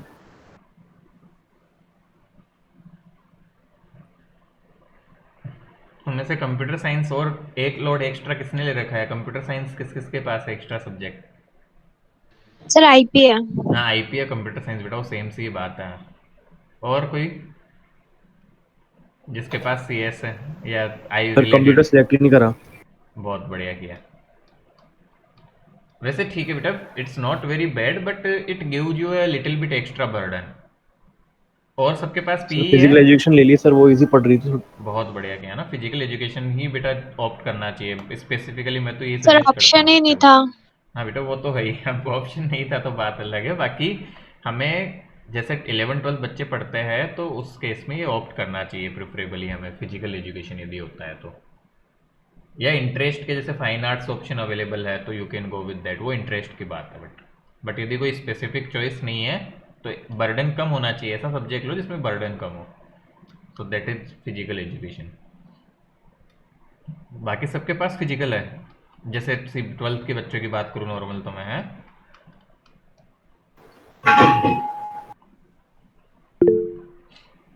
चलो एक बात तो बढ़िया हुई, कम से कम एक सब्जेक्ट का बर्डन तो कम है तुम लोगों के पास। सर 2 घंटे पढ़ के सर 91 मार्क्स आ जाते हैं। अरे बेटा बहुत सारा तो प्रैक्टिकल बेसिस होता है फिजिकल में, तो प्रैक्टिकल वगैरह होता है और ठीक ठाक पढ़ो, ठीक ठाक चीज़ें करो, आ सर जाता है अच्छा। आईपी भी हार्ड नहीं है। हार्ड नहीं है बेटा, बट टाइम कंज्यूम थोड़ा तो करता है एज कम्पेयर टू फिजिकल। बात करूँ तो बेटा 4 टाइम्स टाइम लेता है उसके मुकाबले, मान लो 4 5 टाइम्स। हार्ड तो नहीं होता बट टाइम कंज्यूमिंग है बेटा as compare to other subject. जैसे आई फिजिकल की बात करूँ मैं तो उसके कंपेयर में 4 5 टाइम्स या इवन मोर कह सकते हो, इतना टाइम कंज्यूमिंग होता है वो। वैसे पढ़ोगे तो कोई हार्ड नहीं है बेटा, बात तो यही है। Just we are comparing the time consuming aspect. चलो आगे बढ़ूँ मैं। Yes sir. चलिए बेटा, तो इस पे क्वेश्चंस कैसे आते हैं? बिल्कुल स्ट्रेट फॉरवर्ड, एकदम स्ट्रेट फॉरवर्ड बेटा, सीधी चीजें आती है। अब ये केवल कैलकुलेशन पार्ट है इसलिए बेटा मैं कोई स्पेसिफिक न्यूमेरिकल नहीं ले रहा हूँ, it's just the calculative part, तो it can be easily solve है ना। चलिए आगे बढ़ते हैं बेटा, कुछ बहुत बेसिक चीजें। Again note point number 1, higher the temperature coefficient of a reaction. Temperature coefficient बेटा हम ऑलरेडी देख चुके, of reaction implies reaction is more temperature sensitive, more temperature sensitive। तो बेटा जब भी कभी टेम्परेचर कोफिशिएंट किसी रिएक्शन का ज्यादा होता है तो रिएक्शन ज्यादा टेम्परेचर सेंसिटिव होती है। टेम्परेचर सेंसिटिव का कुछ मतलब नहीं है, नॉर्मल भाषा में डेली बोलचाल की तरह से है बेटा कि ऑब्वियस सी बात है, टेम्परेचर कोफिशिएंट जब ज्यादा है मतलब उसमें ज्यादा चेंज आता है टेम्परेचर के चेंज से, तो that is the meaning of temperature sensitive, कि थोड़ा टेम्परेचर बढ़ने पे भी उसमें चेंज ज्यादा आएंगे as compare to other reactions. So that is the common common day to day बोलचाल में बोलते हैं हम कि सेंसिटिव ज्यादा है उस चीज से, मतलब उसको उस चीज से ज्यादा अफेक्ट होता है। तो कॉमन बात है, टेम्परेचर कोफिशिएंट ज्यादा है तो रेट ऑफ रिएक्शन ज्यादा चेंज होता है। सेकंड पॉइंट,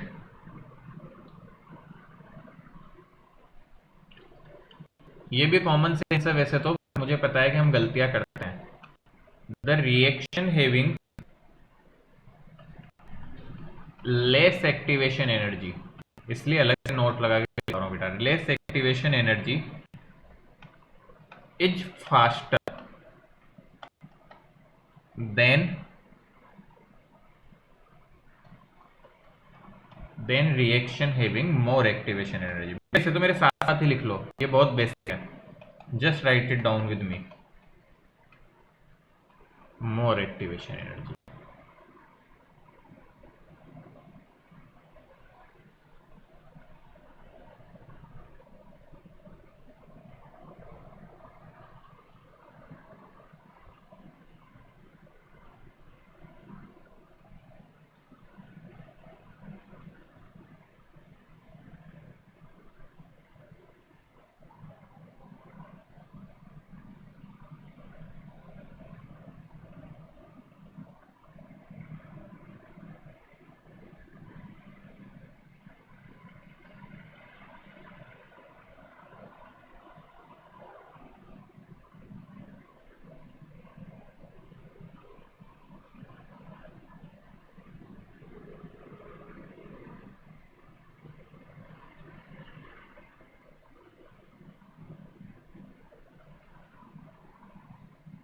डन,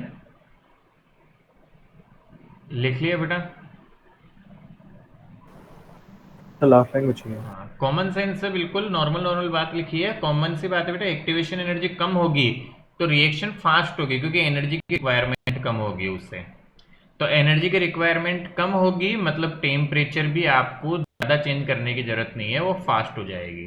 तो यहाँ से इवन कई बार ये भी बोल दिया जाता है कि एक्टिवेशन एनर्जी जो होती है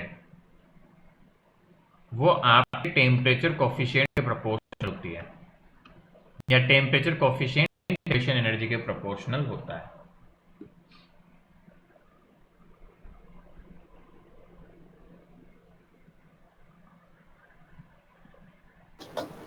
सो डन।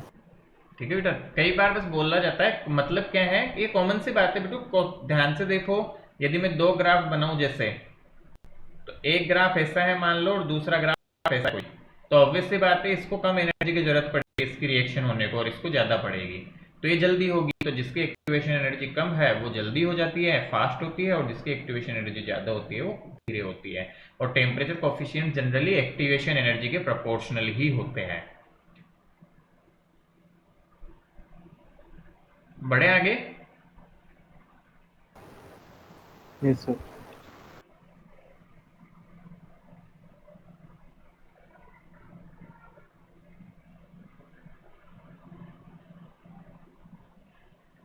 चलो देखो,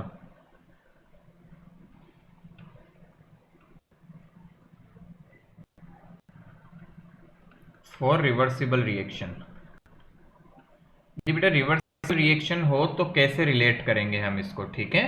तो क्विकली देखते हैं बेटा, एक ग्राफ बना रहे हैं, वही वैसा ही सिमिलर ग्राफ है और कुछ नहीं है। ये यहाँ पे ई आर हो जाएगा, ये ई पी हो जाएगा। हम नॉर्मल से बात करें बेटा तो ये जो एनर्जी है यहाँ इसको बोला जाता है ई ए एफ, और ये जो एनर्जी है इसको बोला जाता है ई ए बी। इस डिफरेंस को क्या मतलब हुआ देखो बेटा जरा, हम ई ए एफ किसको लिखते हैं, so E A F is activation energy of forward reaction, activation energy of forward reaction, forward reaction. और इसी तरह बेटा ई ए बी क्या हो गया, activation energy of backward reaction. क्या डायग्राम से समझ पा रहे हो जो मैं लिख रहा हूं, कि बेटा बैकवर्ड रिएक्शन जाएगी तो ये एक्टिवेशन एनर्जी होगी क्योंकि यहाँ पे है बैकवर्ड के लिए, और यहाँ से एक ये हो जाएगी। तो हम क्या करते हैं ऐसे केस में बेटा, हम एक कॉमन सी चीज डिफाइन करते हैं, that is what, delta H. Delta H बेटा होता है हमारे पास E A F minus E A B, activation energy of forward reaction minus activation energy of backward reaction for a reversible reaction. ध्यान से देखो यही तो डिफरेंस है, यही तो डेल्टा एच हुआ एनर्जी चेंज रिएक्शन का। चलिए वापस समझा दो बेटा डेल्टा एच क्या है, एनर्जी चेंज, क्या रिएक्टेंट की एनर्जी माइनस प्रोडक्ट की कर रहे थे, बट यदि एक्टिवेशन एनर्जी दी हुई है तो ध्यान से देखो ना, ये हो गई ई ए बी और ये हो गई ई एफ, तो ये रिएक्टेंट और प्रोडक्ट के बीच का डिफरेंस क्या मैं एक्टिवेशन एनर्जी को माइनस करके निकाल पा रहा हूँ। Yes sir. इस डायग्राम में देखो, डायग्राम से समझ आएगा बेटा। तो अब वही बात है, यदि आपका ई एफ कम होता तो मैं उसके हिसाब से लिख लेता, इसे कोई प्रॉब्लम नहीं है, जनरली हम इसी फॉर्मूले को यूज करते हैं बेटा। तो ये डेल्टा एच हो गया हमारे पास में। अब यहाँ पे क्या होता है हमारे पास में, एक छोटा सा ध्यान रखे बेटा, मुझे याद नहीं, पता नहीं तुम बच्चों ने इक्वेशन पढ़ी थी या नहीं 11th क्लास में, वैसे इक्विलिब्रियम पढ़ा होगा तो याद हो शायद, 11th क्लास में एक सर इक्वेशन स्किप करा दी पूरा पढ़ते थे। चैप्टर की मैम ने। तो जिन्होंने पढ़ा उनको शायद कुछ याद हो कि equilibrium equal to some constant a dash times e to the power minus delta H upon R P. कोई बात नहीं, नहीं भी बता तो इस तरह की इक्वेशंस पढ़ते थे हम। तो वो इक्वेशन वही आरआईएस की इक्वेशन का ही दूसरा फॉर्म होता था, बट 11th में एक्चुअल में बेटा जनरली इस इक्वेशन को हाईलाइट नहीं किया जाता, बट इसके equation can also be written as. तो बस ये बताना चाह रहा हूँ बेटा, रिवर्सिबल रिएक्शन हो तो डेल्टा एच या डेल्टा ई कैसे लिखे, you can write it delta E also. तो हमें जरूरत पड़ जाए तो कैसे लिखना है, आपको एक्टिवेशन एनर्जी फॉरवर्ड बैकवर्ड की दी हुई हो तो। That is what we need to learn here. कोई बात नहीं, ये कोई काम नहीं आएगा, जस्ट इस पे फोकस करें। ठीक है, वैसे लिख लेना, ये लिख लो, वैसे आएगा नहीं काम, बट लिख लो, ठीक है, काम आ जाएगा, क्या फर्क पड़ता है, आए ना, एक इक्वेशन है, जरूरत पड़ी तो काम आ जाए, बिल्कुल यूज ले लेंगे।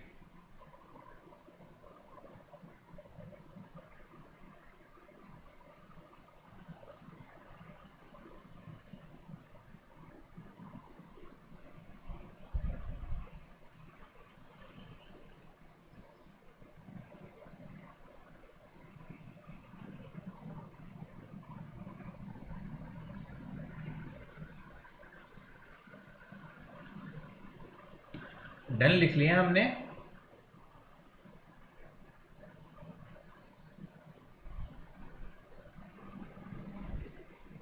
जल्दी से लिखो बेटा, जल्दी जल्दी, फटाफट से लिखो।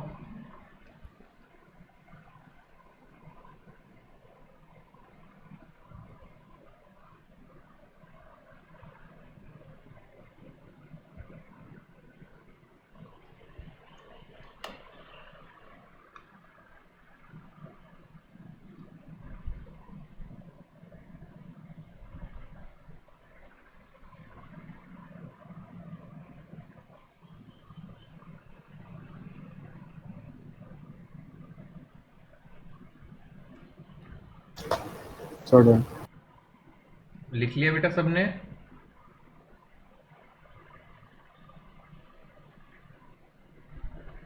Yes sir.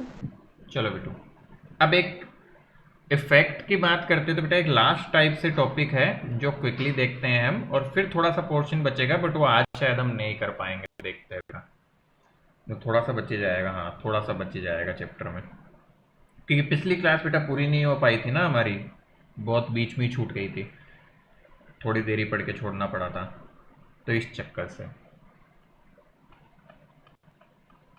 Effect of catalyst over rate of reaction.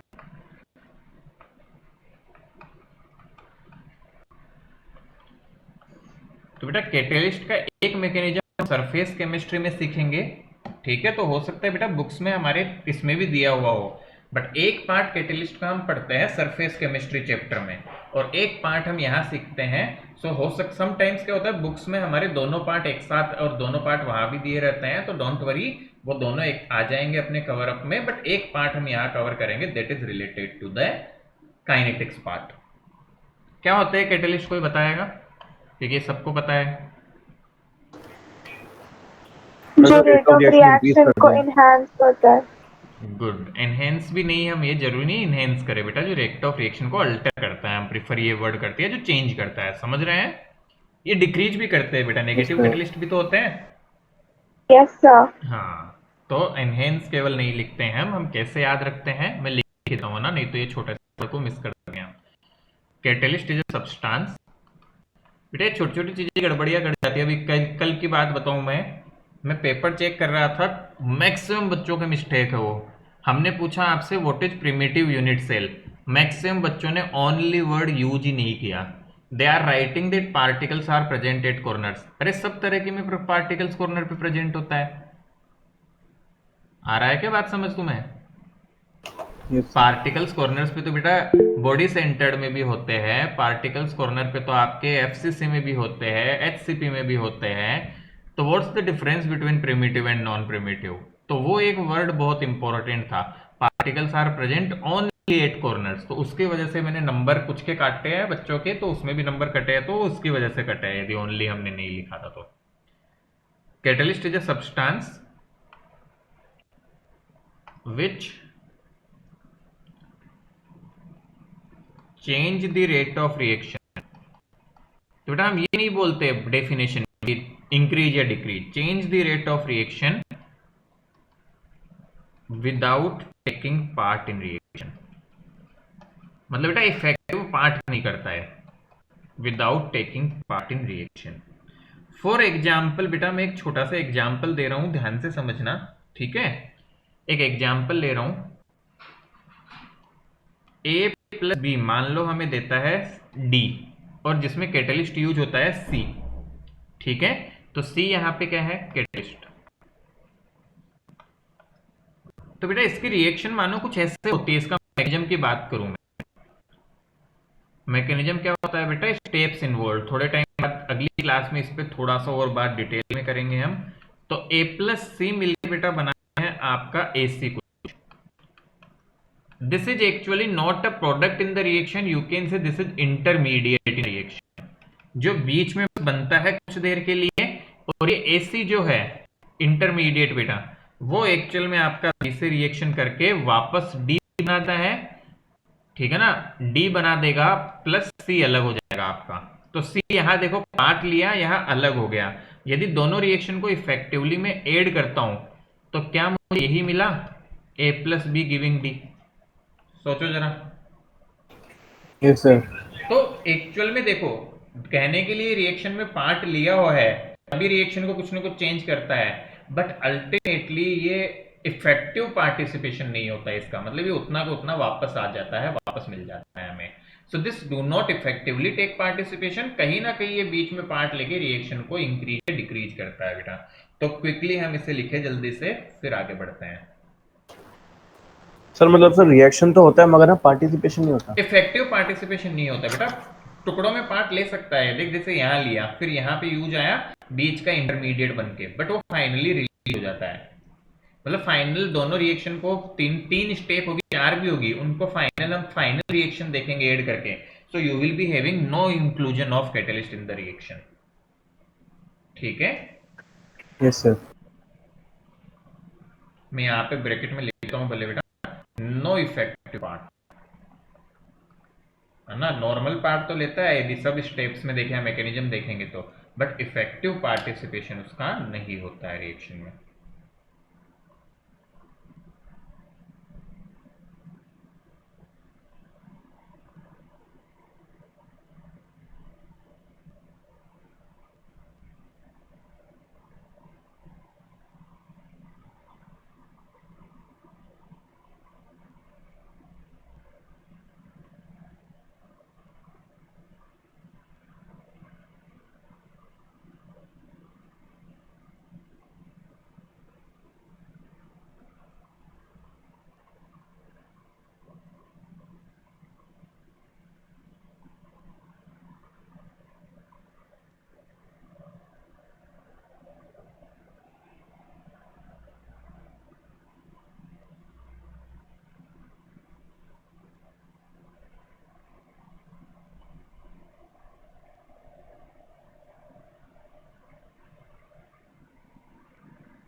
जल्दी से लिख लो बेटा।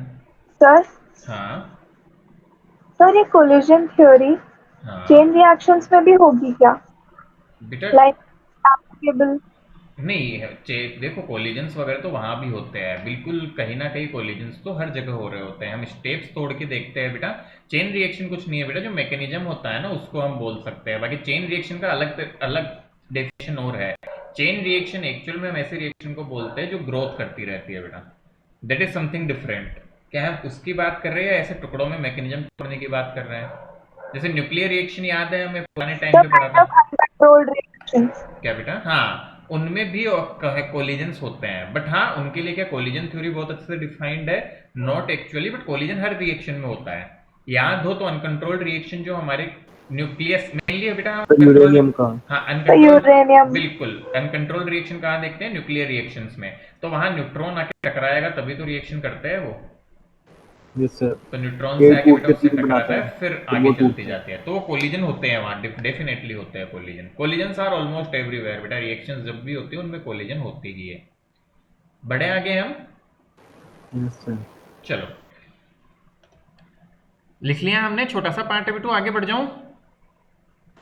Yes sir return. चलो देखो बेटा, अब बेटा हम ग्राफिकल वाइज देखें तो क्या डिफरेंस आता है। देखो बेटा ग्राफ वाइज देखें तो हमें ऐसे देखने को मिल जाता है कि यदि मैं इधर बेटा आपका रिएक्शन, अब मैं बार बार जैसे वो लिखता नहीं हूँ एनर्जी, या बेटा इधर मैं रिएक्शन कोऑर्डिनेट लिखता हूँ ऐसे, तो आपके कई तरह के ग्राफ बन सकते हैं। देखो एक किस तरह से हो सकता है कि मान लो ये तो था बेटा नॉर्मल ग्राफ, और जब कैटेलिस्ट आया तो उसने ऐसे कर दिया इस ग्राफ को विद कैटेलिस्ट। तो क्या क्या पता चल रहा है डायग्राम देखे कि कैटेलिस्ट के प्रेजेंस से क्या हो गया? The rate of reaction कम हो गई। बेटा एक्टिवेशन एनर्जी बहुत कम हो गई, और एक्टिवेशन एनर्जी कम होगी तो जल्दी हो जाएगी रिएक्शन। आ रही है बात समझ में? अरे देखो इधर बेटा, ये था Yes, sir. Activation energy without Yes, sir. Catalyst, और ये देख रहा है एक्टिवेशन एनर्जी विद कैटेलिस्ट। इसको बोलते हैं बेटा E A C, activation energy with catalyst. So actually इसमें एक्टिवेशन एनर्जी कम कर देता है।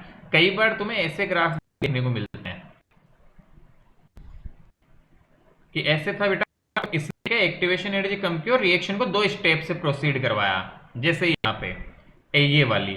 तो बेटा ये जितने पीक होते हैं ना डायग्राम में, उतनी स्टेप्स होती है, एक तरह से समझो ये 2। तो ये यहाँ पे 2 स्टेप्स है। पीक जो है ना बेटा, ये नंबर पीक जो है डायग्राम में, वो बताते हैं नंबर ऑफ स्टेप्स। हालांकि मैं आगे सिखाऊंगा इसके बारे में आपको, आगे हमें कॉम्प्लेक्स रिएक्शन पढ़ेंगे उसमें बताऊंगा। बट ऐसे भी होता है, तो यहाँ पे भी ये और रिएक्शन ने इसने क्या की, रेट को कम कर दिया, that is E A C. So what are the meaning of E A and E A C? E A is activation energy, activation energy हम सबको पता है बेटा, normal activation energy, and E A C is activation energy in presence of catalyst बेटा, इन प्रेजेंस ऑफ कैटेलिस्ट। तो E A C है activation energy in presence of catalyst. अच्छा एक बात बताओ, क्या हम ऐसे लिख सकते हैं एट टेम्परेचर T, कोई भी जनरल टेम्परेचर T पे, can I write K equal to A to the power minus A upon R T? क्या लिखा मैंने? ये आर्हेनियस इक्वेशन लिख सकते हैं ना बेटा? अरे Yes, तो sir. हमेशा वैलिड है। इसी तरह बेटा देखो, मैं एक इक्वेशन लिख रहा हूं, K C equal to A to the power minus E A C upon R. What is here K C? K C is effective collision in presence of catalyst. Can I write this equation also? सोच लो जरा बेटा, मैं तो RNS equation ही लिख रहा हूं। जो जिस टाइम की एक्टिवेशन एनर्जी है उसको यूज करेंगे, जो जिस टाइम का इफेक्टिव कोलिजन बढ़ जाएंगे उसको यूज करेंगे। तो बेटा यहाँ से एक नई इक्वेशन आती है समटाइम्स हमारे क्वेश्चन सॉल्व करने पे, वो क्या है, इन दोनों इक्वेशन को हम क्या करें बेटा, डिवाइड कर दो। सो आई कैन राइट इट के सी अपॉन के। तो बेटा दोनों इक्वेशन को डिवाइड कर देते हैं, तो के सी सॉरी सेकेंड इक्वेशन को फर्स्ट से जब मैं डिवाइड कर देता हूं, सो this is actually K C upon K, and this becomes E to the power E A minus E A C upon R T. तो ये भी हम ध्यान में रखें, जो कई बार हमें रिलेटेड टू कैटलिस्ट क्वेश्चन करने में काम आ सकती है, कि कैटलिस्ट के केस में इफेक्टिव कोलिजन कितने होंगे यदि नॉर्मल कोलिजन के बराबर है। गुड सर, इसके formula sir hard to remember है बहुत, इस चैप्टर के। हाँ, थोड़े से टिपिकल है बेटा। तो ये काम हुआ हमारा। अब बेटा इसमें थ्योरेटिकल पोर्शन बचता है, what is molecularity, what is simple reaction या सिंगल स्टेप रिएक्शन, मैंने बताया था पहले, what is complex reaction and what is mechanism. तो थोड़ी सी देर का काम है, but we are out of time today. यदि पिछली क्लास पूरी होती तो मैंने बोला भी था बेटा अगली क्लास में खत्म कर देंगे चैप्टर को, बट थोड़ा सा पिछली क्लास डिस्टर्ब होने की वजह से हमारा इस क्लास में खत्म नहीं हो पाया, but we will try to finish it off in the next class. So what is expectation from you, थोड़ा सा बेटा इसके क्वेश्चन आंसर्स हम करें, ठीक है? तो क्वेश्चन आंसर्स करो। You can solve numerical part of chapter without any doubt. Complete numerical part आप चैप्टर का सोल्व कर सकते हैं। Numerical part is done, nothing is remaining in terms of numerical part. तो न्यूमेरिकल क्वेश्चन जो भी है, न्यूमेरिकल पार्ट जो भी है, यू स्टार्ट फिनिशिंग दैट, वो आप करें। और क्वेश्चंस में डाउट है तो please send me that those questions, we can discuss in next class. Next class में बेटा mainly we will discuss the questions which you will send me. यदि सेंड नहीं करोगे तो मैं चैप्टर खत्म करके नए चैप्टर पे बढ़ जाऊंगा। We will start with surface chemistry in next class. और क्वेश्चंस होंगे, I do not have any problem, first we will finish the chapter and after that I will discuss those questions. तो जितने questions तुम लोग में से जो भी करेगा वो सबका भला है, मैं तो ये कहता हूँ। तो जब बच्चे एटलीस्ट कुछ टॉपिक्स के क्वेश्चन आंसर्स तो करो, एग्जाम्पल्स करो, जो नहीं आते हैं मुझे सेंड करो, so that we can utilize the time in the next class in discussing the doubts, ताकि हम एग्जाम में ढंग से परफॉर्म कर पाए। बेटा let me tell you, chemistry में हमारे पास 5 चैप्टर ही है जिनसे न्यूमेरिकल बनते हैं, और उनसे आप मान के चलिए बेटा एक एक न्यूमेरिकल ही आता है, ज़्यादा नहीं आते। जैसे केमिकल काइनेटिक्स से एक न्यूमेरिकल आएगा, इलेक्ट्रोकेमिस्ट्री से एक न्यूमेरिकल आएगा, सॉल्यूशन से एक न्यूमेरिकल आएगा। तो ये 3 न्यूमेरिकल फिक्स है अपने केमिस्ट्री के, तो टेंशन नहीं लेनी है न्यूमेरिकल के पीछे भी बहुत ज़्यादा। इसलिए आपने देखा होगा मैंने 2 पेपर भी तुम्हारे लिए, तो मैं बहुत ज़्यादा न्यूमेरिकल पे मैंने फोकस नहीं किया। क्लियर?